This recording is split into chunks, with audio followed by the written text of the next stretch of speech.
Friends, this is a lecture on the 12 powers within you.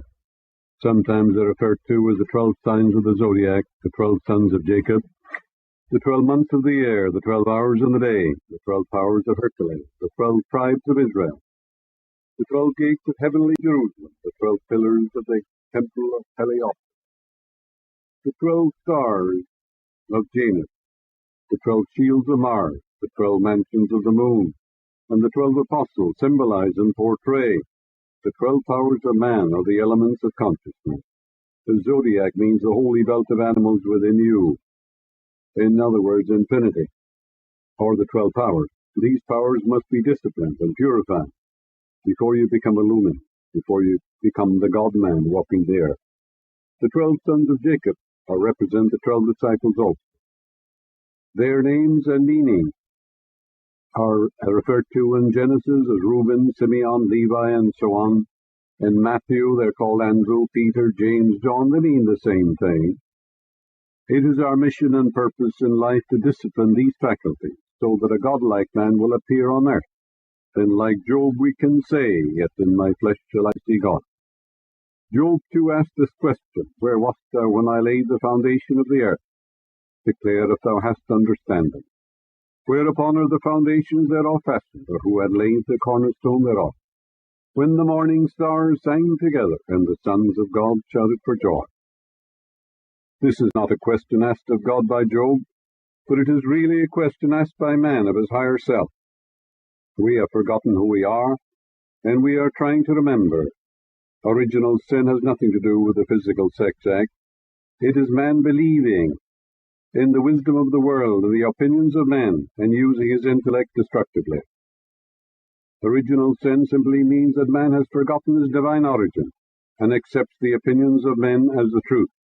Consequently, he errs, because he does not know that his own I amness is the Lord God Almighty. He dwells therefore in the land of many gods and the belief in many powers. The man who loves truth and practices the presence of God is like a magnetized piece of steel. The man who's asleep to God is like a demagnetized piece of steel. The magnetic current is there, but it is asleep within him. When we dwell in the presence of God, the electronic and atomic structure of our body reforms and vibrates accordingly. Canst thou bring forth Mazzaret in the season, or canst thou guide Arcturus with his son? When you look up the concordance for the word Mazzaret, you find it's the 12 powers of the zodiac which is within yourself. If we call our disciples forth and fully discipline them by prayer, by meditation and mystic visioning, we can answer all these questions propounded in that 38th chapter of Job.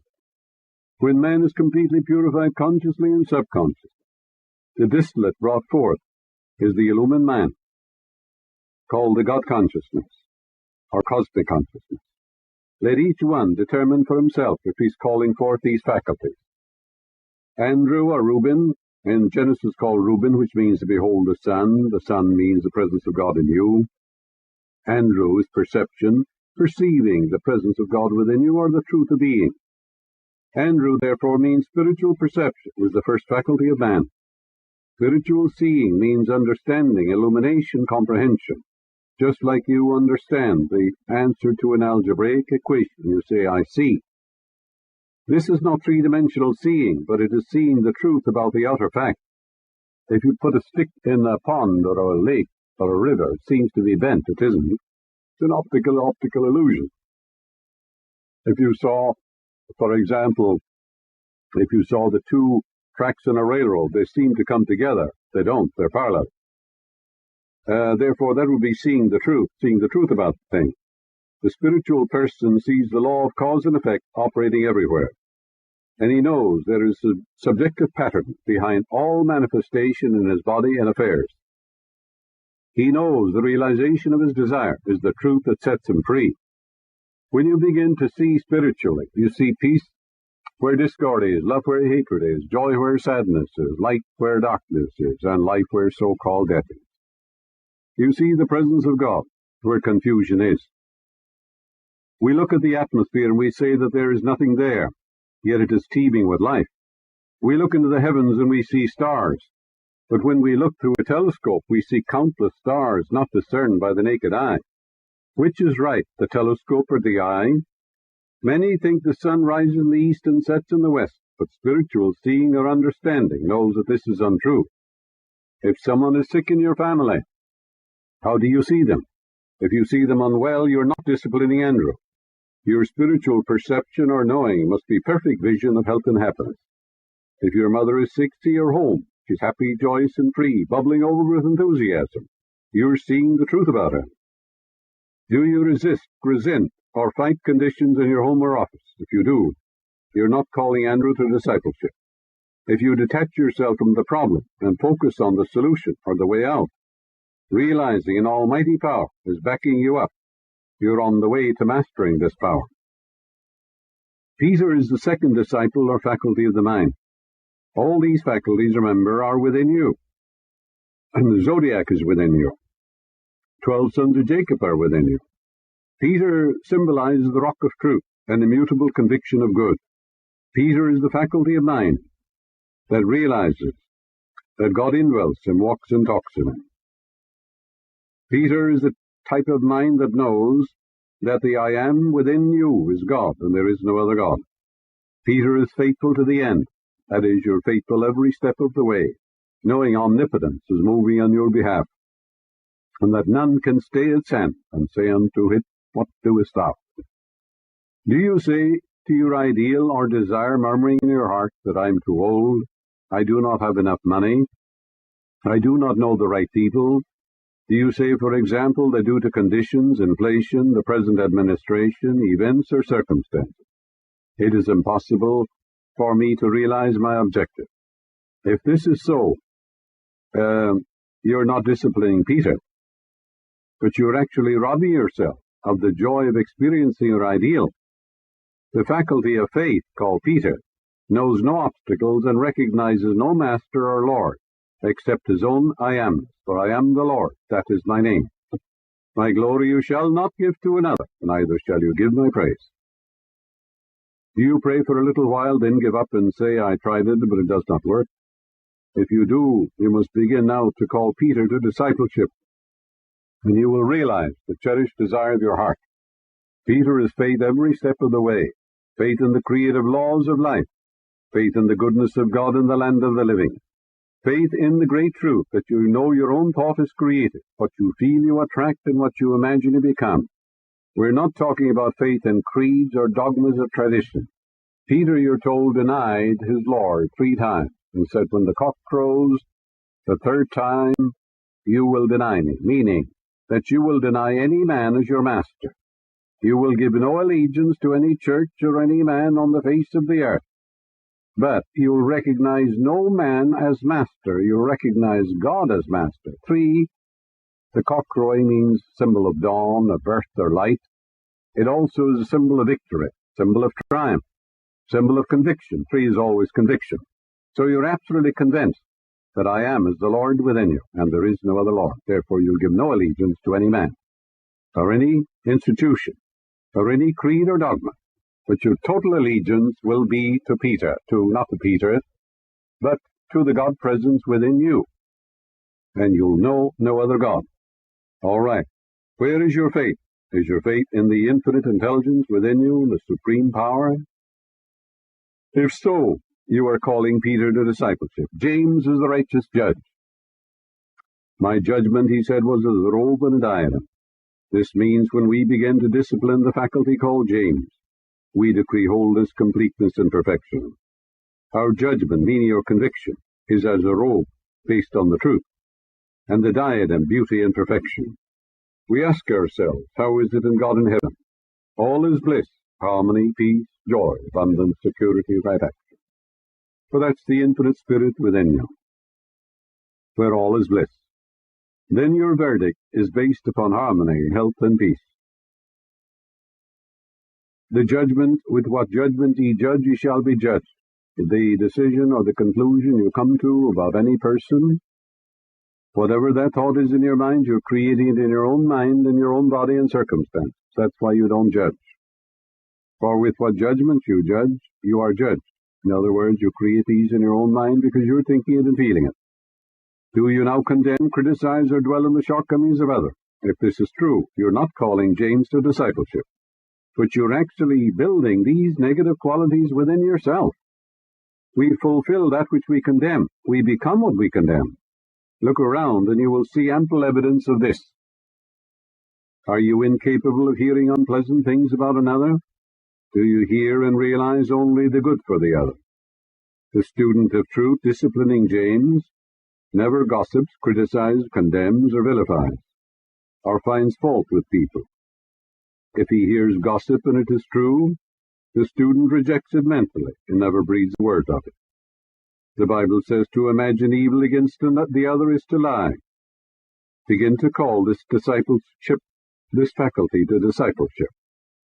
So James is the righteous judge, you see. Right thinking, right feeling, based upon universal laws and principles, based upon the eternal truth. When there is no opinion, there is no suffering. Where there is no judgment, there is no pain. If the cucumber is bitter, do not eat it. If there are briars or brambles on the road, avoid them. Your judgment is your own conclusion in your mind, and the measure you meet shall be measured unto you again. Whatever you send out comes back to you. If you send out resentment, antagonism, hostility, you're thinking it and feeling it, and you're building poison pockets in your own subconscious mind, and you're creating havoc in your own life. Therefore, you are selfish, really, when you bless the other, and see the presence of God in the other, and call it forth, because you're blessing yourself. John is the embodiment of love. Love frees, love gives, is the Spirit of God. Love has neither height nor depth, neither length nor breadth. It neither comes nor goes, and it fills all space, and the ancients called it love. They said also that the world was framed on the shoulders of love. When you love a woman, for example, you don't do anything unloving. And love is kind, it vaunteth not itself, it's not puffed up. Love is not possessiveness. Love is not jealousy. Love is not resentment. Love is trust. When you looked into your mother's eyes, you saw love there. You trusted there. Do you trust your wife and your husband? Are you seeing the God in them? If you love your wife, you'll love to see her as she ought to be, happy, joyous, and free. If you love your husband, you'll love to see him successful, happy, joyous, illumined, inspired. You'll love to see all the qualities of God resurrected within him. You'll pray for him. And likewise, you'll pray for your wife. You identify with God in the other, and you exalt the God presence in the other. That's loving the other. We know that all things work together for good to them that love God. Love God means give your allegiance, loyalty, devotion to the one presence and the one power, the living Spirit within you. The minute you give allegiance to sticks or stones, or any created thing, or you put some man on a pedestal, or you worship the stars or the sun or the moon, or any created thing, that moment you cease to love God because you're no longer loyal to the one presence and power. For love is loyalty.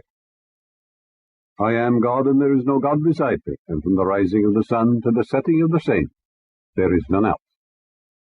Therefore you do not give power to any created thing. The man who loves God does not give power to the phenomenalistic world. He does not give power to a created thing. He gives power to the Creator. All right, are you giving all allegiance, devotion, and loyalty and recognition to the one presence, the living Spirit within you? Are you giving power to others to disturb you? Are you giving power to the weather? If someone sneezes, do you give power to the germs or something? If so, you're not loving John, or you're not loving that particular faculty within you. God and good, you see, are identical and synonymous in all sacred scriptures. When we fall in love with these qualities and attributes, such as honesty, integrity, success, peace, forbearance, and justice, when we love truth for truth's sake, we are loving God our good, for these words are synonymous. Are you afraid of the future? Are you worried about your family, friends, or business? In short, are you unhappy? If you are, you can rest assured you're not loving God or the good. When you busy your mind with the principles of harmony, right action, beauty, love, peace, goodwill, then these ideas will sink in to your subconscious mind, and the subconscious will bring these qualities forth on the screen of space. For whatever is impressed in your subconscious mind comes forth as form, function, experience, and event. If you are fearful, worried, and afraid there is not enough to go around, you're emotionally attached to limitation. That which I fear most has come upon me. Are you afraid of failure? If you have this fear, you will bring about failure. Do we hold a grudge against any living being? If so, we're not calling John to discipleship, for John is love. If this is true, we're not controlling John, we're not calling that faculty to discipleship, because when we discipline these faculties, they will work wonders in our lives. They will become our servants. But if they're undisciplined, we're like an unruly mob. In order to bring John to discipleship, you must forgive the other. You must forgive yourself for harboring negative, destructive thoughts. Otherwise, there is no love in our hearts. Love the other by rejoicing that the person you say wronged you or cheated you. Rejoice that he's living joyously and happily, that the light of God is shining him. Claim that the law of God is working for him, through him, and all around him, and that peace fills his mind, body, and affairs. Radiate love, peace, and goodwill to him. Wish for him all the blessings of life. And when you do that, you realize then love is the fulfilling of the law, for love is goodwill. It's an outreaching of the heart. You have to love the other. You don't have to like him. You don't have to invite him into your home, associate with him, but you do have to love him in the sense that you wish for him health, happiness, and peace, and all the blessings of life. That's very simple. When you do that, you're selfish too, because you're blessing yourself, because you're thinking of these things, and you're meditating on them, and you're creating these qualities in your own mind, body, and circumstance. Can you rejoice in hearing good news about the so-called enemy? If you cannot, you're not in charge of this faculty. If you have failed to embody your ideal, you're not disciplining John, for John is emotional attachment. You know, you can fall in love with music, harmony, electronics. Einstein said he fell in love with the principle of mathematics. It revealed all his secrets to him. And Edison fell in love with the principle of electricity. It revealed countless inventions to him. He said he picked them up out of the air. Out of the air means from the spirit within him. Remember now, love frees, love gives, is the Spirit of God. Love is not emotional blackmail, you know. And if you're clocking your husband when he comes home with your wife, there's no love in that home. That's all right in a factory where you clock in at 9 o'clock in the morning, but that doesn't belong in any home where love reigns supreme. And there is no love without discipline, no discipline without love. So if you love your children, you'll discipline them. And you'll see that they conform to the golden rule in the law of love. For there is no love without discipline. Actually, there's no love without wisdom either. Wisdom is an awareness of the presence and power of God, where you bring forth these great eternal truths of God in your mind, in your body, and in your circumstances. Philip means, metaphysically, a lover of horses. A trainer of horses is firm but kind. He does not beat the horse, yet he lets the horse know that he is master. The trainer is persistent. He has that quality which so many people lack, that is, stick-to-itiveness, determination, persevering to the end. He who perseveres to the end shall be saved, meaning the solution shall come to the man who steadfastly gives his attention, devotion, and loyalty to his idea, his dream, his aspiration. He refuses to take no for an answer. A trainer of a horse, you see, is disciplined. He's firm, as I said, but kind. He throws the horse down, ties his legs with a rope. He talks to the horse, and he lets the horse know that he's the master. He says to the horse, you'll obey me, I'm going to ride you, you're going to become docile and calm, you're going to become my servant. You see, the horse is subjective, and the subjective mind is subject to the conscious mind. The conscious mind controls the subconscious. This is why man has dominion over animals. This is why he can, for example, hypnotize tigers.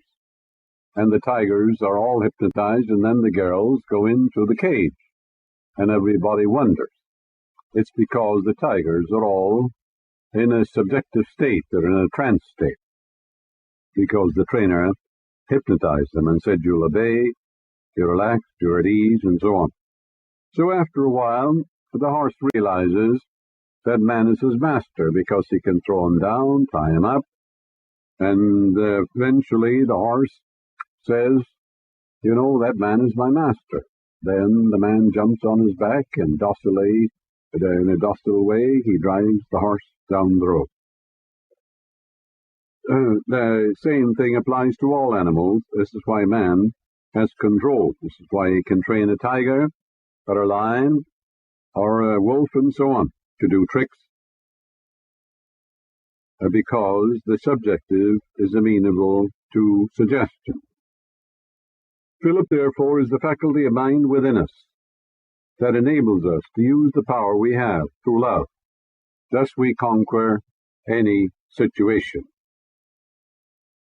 At a rodeo, or rodeo some people call it, you see a horse which is unbridled and untamed.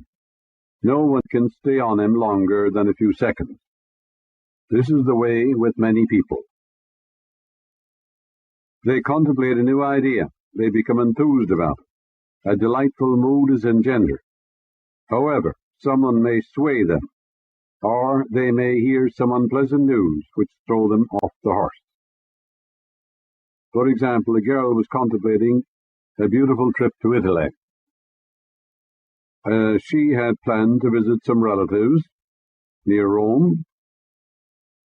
She told some of her girl friends and others about it, and they said, oh, don't go to Italy, they hate Americans there, the students are burning the flag and all this sort of thing, the food is terrible, and the hotels, they hate you, and the money situation is very bad, and all this sort of thing. She listened to all this talk and cancelled the trip.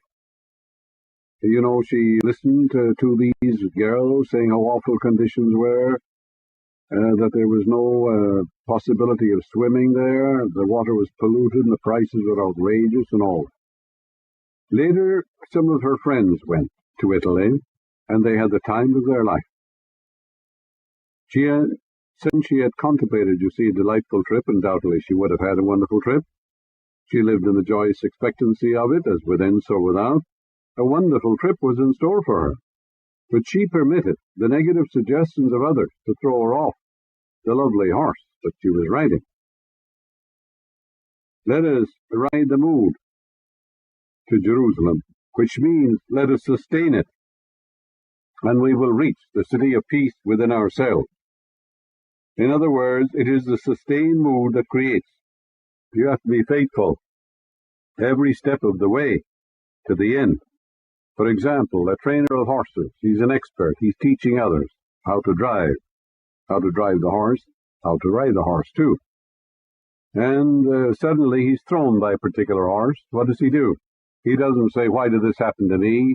What's wrong with me? I must be losing my grip. Not at all. He jumps on the back of the horse as fast as he can, taps it gently, and off he goes. You know, he knows very well that if he began to analyze himself, say, what's wrong with me? I'm losing my grip. I must be getting nervous or old or something. Why did this happen to me? He'd become very, very nervous, irritable, and upset, and the horse would pick it up.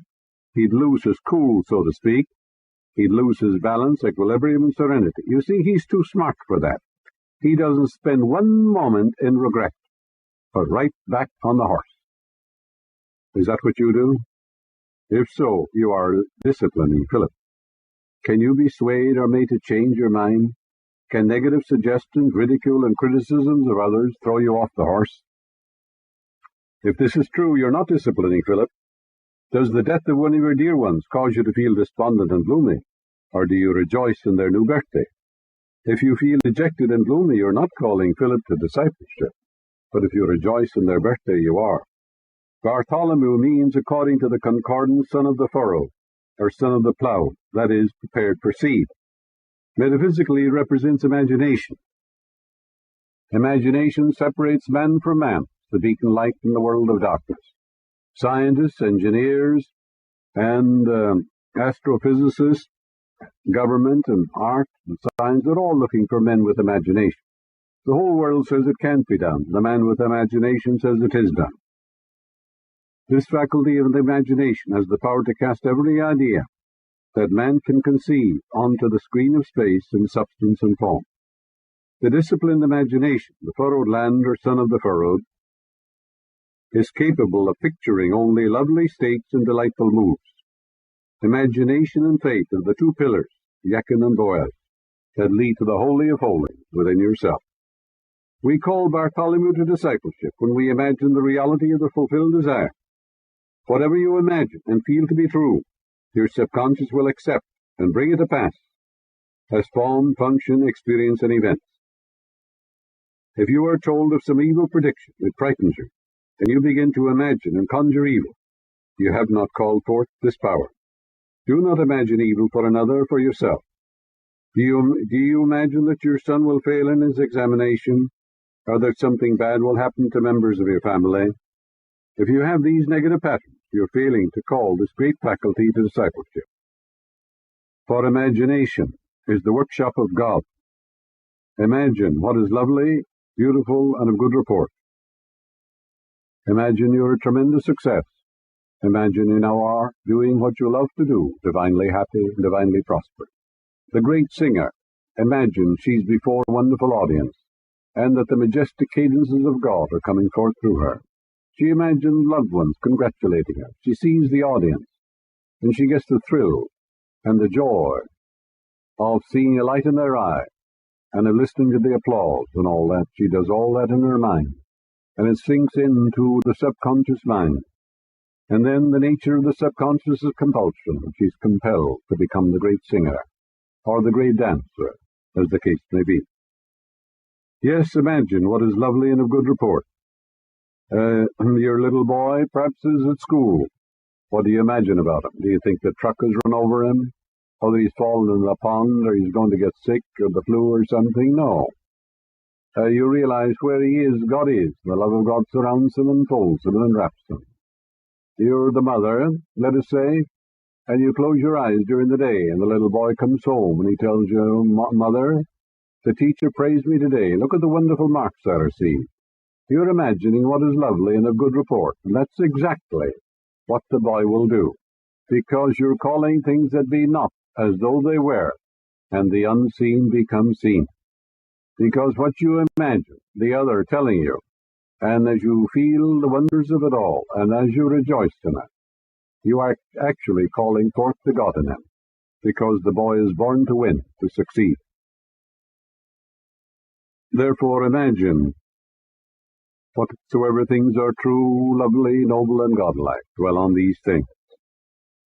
For example, if you're married, imagine your husband is coming home telling you what you long to hear, that he's found a wonderful promotion, that he's been promoted, that he's found a wonderful job, as the case may be. He's telling you the things you want to hear, how wonderful the day was, and how wonderful you are, and how much he loves you. And then see the light in his eye, see the smile, hear the tonal qualities of his voice, and feel the divine embrace. Feel the naturalness, the tangibility, the wonders of it all. Make it real. For imagination is called the workshop of God. And I'd like to reiterate that imagination separates man from man. It is a beacon light in a world of darkness.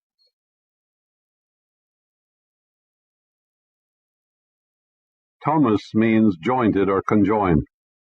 In the undisciplined state, it represents the double-minded man, unstable in all his ways. Let not such a man ask anything of the Lord, for he is the double-minded man. He is like the surge of the sea, tossed to and fro, a double-minded man unstable in all his ways. Thomas represents the understanding faculty of man. Get wisdom, with all thy getting, get understanding. Wisdom is the awareness of the presence and power of God within you.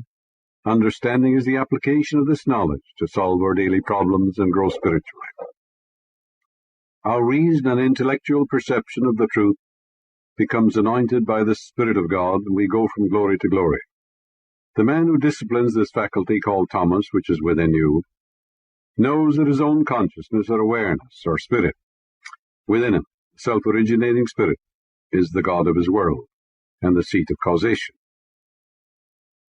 In the Bible, Thomas touches the body, put your hands into my side. Who touched me? I feel virtue has gone out of me. So that means mentally and spiritually you touch this God presence within you, immediately the answer comes. Therefore, Thomas, that faculty within you, when it is disciplined, rejects all rumors, lies, and suggestions that are unlike God or the truth. He will contradict, reject, and refuse to accept any rumors or suggestions that oppose that which he knows to be true. For example, if there's an epidemic of the flu, or whatever it might be, he's unmoved, undisturbed. He realizes that there's only one presence and one power and one cause and one substance. So his prayer is, I am all health, God is my health. He builds up an immunity, or spiritual antibodies, and counter-convictions against everything that man believes, against all the opinions of the world. And he has just the one Lord and the one power and the one cause and the one substance. You send your children to some remote spot to escape the so-called flu or Asian flu or something else. If this is true about you, you're full of fear. Your faith is not in God or good, and you do not believe in the omnipresence of God. If you're calling Thomas to discipleship, you realize that you're always in your true place, that you're in the secret place of the Most High, that you abide in the shadow of the Almighty, that you'll say of the Lord, He's your refuge, your fortress, my God, in Him will you trust. You know that God is where you stand, that He walks and talks in you. You are the very garment which God wears as He moves through the illusion of time and space. Did you discipline Thomas when you touch reality, and you know that God is the only presence, power, cause, and substance? Therefore a plague could be sweeping the city, and you would be completely unmoved and undisturbed, because you realize you are sealed in God and nothing could touch you. And that would be a wonderful attitude of mind to develop. Matthew means the gift of Jehovah. It means your desire. And God speaks to man through the medium of desire. If, for example, you're sick, you desire health. If you're hungry, you want food. And if you're in prison, you want freedom. If you're thirsty, you want water. The realization of your desire, of course, would be your savior. It would be the solution to your problem. God speaks to you, therefore, through desire, and there's a desire in you as you listen to this.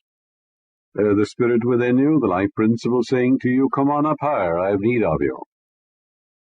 Therefore, if you're beginning to discipline Matthew, you will say, well, God gave me this desire. This desire is good and very good. And the same living Spirit Almighty which gave me this desire will reveal the perfect plan for its unfoldment in divine order through divine love. Therefore you will take this desire of yours and you'll animate it, sustain it, exalt it, lift it up in your mind, marshal all the reasons why you can accomplish, why you can achieve it. You don't discuss it with others. Go tell no man, show John. You don't discuss your prayer life, your dreams, your aspirations, your plans, your purposes with others. When you do, many times they throw cold water on them, and sometimes they tell you all the reasons why you can't achieve. So tell them nothing. Prayer is a silent communion, a dialogue with your higher self. It's a secret commitment whereby you dwell on the reality of your desire and you realize the power of the Almighty is moving in your behalf, and that the desire will come to pass in divine order through divine love, just the same as you put a seed in the ground. The seed undergoes dissolution, bequeathing its energy to another form of itself. Likewise, as you envelop your desire with faith and confidence, knowing there's an almighty power will bring it to pass, that desire will be deposited in your subconscious mind. It will die as a desire and come forth as the joy of the answered prayer. Do you say, I am too old, I lack the intelligence, it is too late now, I have no chance? Do you accept the verdict of the doctor or the mass mind belief? Or do you go within and say, like Mary of old, my soul doth magnify the Lord? You magnify the possibility of giving birth to your idea, dream, or aspiration. Go within in the silence and magnify the possibility of realizing that desire. Nourish it, sustain it, exalt it, love it, woo it, and gradually as you walk with it, realizing that the Almighty Power is backing you up, gradually, you're conditioning your mind and it will sink into your subconscious, where it will die. And when it dies, and then comes, as I said, the joy of the answered prayer. When you reject your desire, the gift of God, which would bless you in the world, you're not calling Matthew to discipleship. For the desire that you now have to be the great artist, the great singer, or the great pianist, as the case may be, well, you can rest assured that the desire that lingers is the true desire. And also, if you have an intense desire to sing or to play music or the piano, as the case may be, that means that the talent is there. When the talent is there, the way is there. You see, you can make a seed grow. The oak is already in the acorn, but you have to deposit it in the soil. And the archetype or the pattern is already there. So it dies in the soil, attracts everything it needs for its unfoldment. Likewise, you know when you've turned your request over to the deeper mind. Because when you've turned it over to your subconscious, full of wisdom and intelligence, it has the know-how of accomplishment, you're at peace. You're no longer anxious or worried. You're not saying how, when, and where, or how long, O Lord, how long. If you do, you're not disciplining Matthew. For Matthew trusts the God presence, like you delegate an assignment to an officer in the company. If you're a good executive, you do not meddle with the pie you ask the other man to make, do you? You trust the other man. You give him an assignment. He's capable. He's competent. Likewise, your subjective mind is coextensive with all wisdom and all intelligence, and whatever you impress on that subconscious mind, it will move heaven and earth to bring to pass, for all the wisdom of the infinite are within you. James the Less signifies the faculty of order, a tidy mind. Order is heaven's first law. When you are at peace in your mind, when you find peace in your home, in your business, and the rest of your affairs, then you're calling that faculty to discipleship. James the Less is also called discernment or discrimination. It is also means clairvoyance, clairaudience, perceiving the truth about anything. Quinby, the father of metaphysics in America, the greatest healer America's ever known, had this quality of discernment highly developed. He was able to diagnose and interpret all of the causes behind the ailments or maladies of his patients. His patients didn't have to tell him anything. He saw the cause of their sickness, whether it was consumption or cancer or tuberculosis or whatever it might be, or blindness or insanity. He told them where their pains and aches were and the mental patterns behind them. Over 60% of his patients were sick because of religious beliefs. A punitive God, a belief in a hell, damnation, and that they were sinners, and so on. We go to a doctor and we tell him all of our symptoms, their location, and so forth, but Quinby did the reverse. He told the patient the cause of his malady and where it was.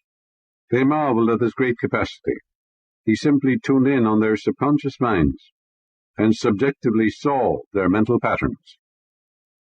His explanation was the cure. Quinby was clairvoyant. When this clairvoyant faculty is fully developed, one sees the divinity behind the form, the truth behind the mask. He contemplates reality and sees the presence of God everywhere. How did Quinby become clairvoyant? Well, by discarding all the theological beliefs that he was taught when he was young. He rejected all the opinions of men, and he recognized that there was only one presence and power within himself. And when he died to all the false beliefs of the world, he became clairvoyant. And the book to read is Psychic Perception, one of my recent books, dealing with extrasensory perception. It tells you how to develop these faculties. Do you blame the government, external conditions, family, employers, or conditions for any problems or limitation you may be experiencing? It is easy to blame others. Are you capable of interpreting that which you see? Do you judge according to appearances? Objective appearance is not always true. Call James the Less to discipleship. Let your judgment be as the noonday. Noon casts no shadow. I stand on my shadow. Therefore nothing comes in my way to deflect me from judging righteously. No shadow must cross your path. The world of confusion shall be rejected. Your judgment shall be righteousness, which is wholeness and perfection, perfect God, perfect man, and perfect being. So your judgment is based upon what's true of God, just like an engineer. How does he base his judgment? On the laws of stress and strain, pressure, and the principle of mathematics. Therefore, he can tell you that a train weighing so many tons can pass over this particular bridge. It's all computed mathematically, all done scientifically. He's judging righteously according to universal principles and laws. Nothing will give you peace but the triumph of principles, and your mind is a principle. If you think good, good follows. If you think evil, evil follows. And therefore, if you want to develop the faculties of sight within you and hearing too, great numbers of people are clairaudience, some are clairvoyant, do it this way. Say to yourself, I see the truth, I love the truth, I know the truth, I rejoice in the truth. By day and by night, I am seeing more and more of God's truth, spiritually, mentally, materially, in every single way. And that spirit of truth leads me to all truth. Realize also that you're illumined from an eye. The Spirit of Almighty God moves in the waters of your mind. That all your faculties are illuminated from on high. That the light of God shines in all the dark places in your mind. For they that dwelt in darkness have seen a great light. They that dwelt in the valley of the shadow, upon them hath the light shined. So the wisdom of God anoints your intellect. It's a lamp unto your feet. It's a light upon your path. So you're seeing more and more of God's truth every moment of the day. You see the divinity behind the form and the truth behind the mask. And then you are disciplining James the Less. Intuitively you will perceive the great truths of God without any conscious process of reasoning. Thaddeus means of the heart, warm-hearted, and praise. Thaddeus represents the exalted mood, the happy, joyous state. I, if I be lifted up from the earth, will draw all men unto me. If you take that idea that you have and lift it up to the point of acceptance or conviction in your own mind, the manifestation will come to you. It will appear on the screen of space. For anything that you completely accept in your mind will come to pass. This is the attitude of the mind of the man who is disciplining Thaddeus. It means praise, exaltation. The Bible says, come into his presence singing, come into his courts with praise, be thankful unto him, and bless his name. It's a quality sadly lacking in the minds of millions of people. Do you praise your boy for a job well done? Do you praise your assistant or associate for some marvelous constructive work? Well, it'd be a wonderful thing to do. Do you praise the waitress for the excellent service she gave you? Yes, exalt God in the midst of the other person. If you have a little boy or a little girl, yes, you can exalt God in the midst of the child. For example, you can say, the little girl may be at school, but you can say, the wisdom of God anoints my girl's mind. She's growing in grace and wisdom, truth, and beauty. The love of God wells up within her. The peace of God floods her mind. She's illumined from an eye. If you have a little boy, you can realize infinite intelligence is within him, guiding, directing him, revealing to him his hidden talents, showing him the way he should go. Realizing the love, the light, and the glory of the Infinite animate and sustain him, and strengthen him. And that he is God's son, expressing more and more of God every day. All right. You're praising or exalting and lifting up the God in the boy. and he will become to you what you conceive him to be. He will fulfill your conviction of him. Never have I seen the righteous forsaken. The righteous are those who think right, feel right, act right, and who use the law in the right way. We lift others up by rejoicing that they're now possessing and expressing all that we long to see them express. You can praise the flowers in the flower pot that's known for hundreds and thousands of years, and they will grow luxuriously and beautifully. Ask the little geranium plant to bend over and kiss you, it will. It will grow towards you so that you may kiss it, just as a dog will jump on you, on your lap as you indicate you will pet and fondle him. Do we lift others up in consciousness and see them as they ought to be? Do you see men as beggars? If that is true, we have clothed them in rags. But the so-called beggar is a king walking the king's highway. Clothe him with the garment of salvation. Clothe him with the garment of righteousness. Realize the riches of God are flowing through him, but he's illumined from an eye. And if you have a good conviction, the beggar will be transformed. He will not be at the street corner tomorrow. This is an example of calling Thaddeus to discipleship. The ancients said that Thaddeus went forth the earth, his neck and head bathed with oil. Oil means illumination, inspiration, means the light of God. And it said that all those who touched him were made whole, that he went forth with the praise of God forever on his lips. Praise radiates and gives glory and beauty to the inner powers of man.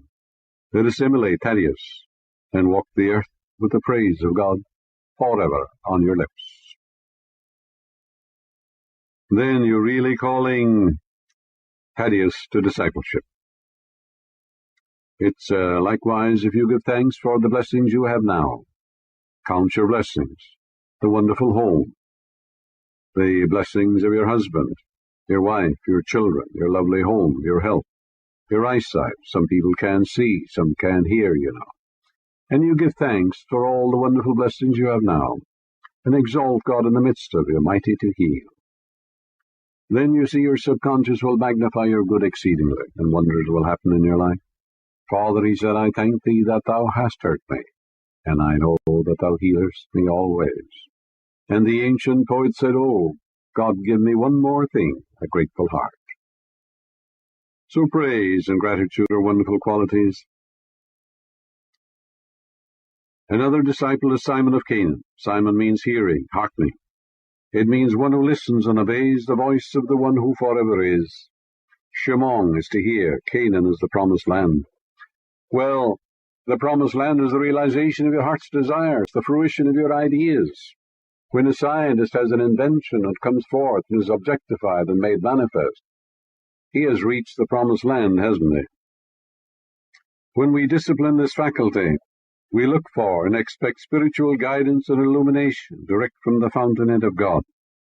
We become still and listen for the still, small voice, the vibration or tone within us that wells up and says, this is the way, walk ye in. So Simon is the man, also with the pitcher of water.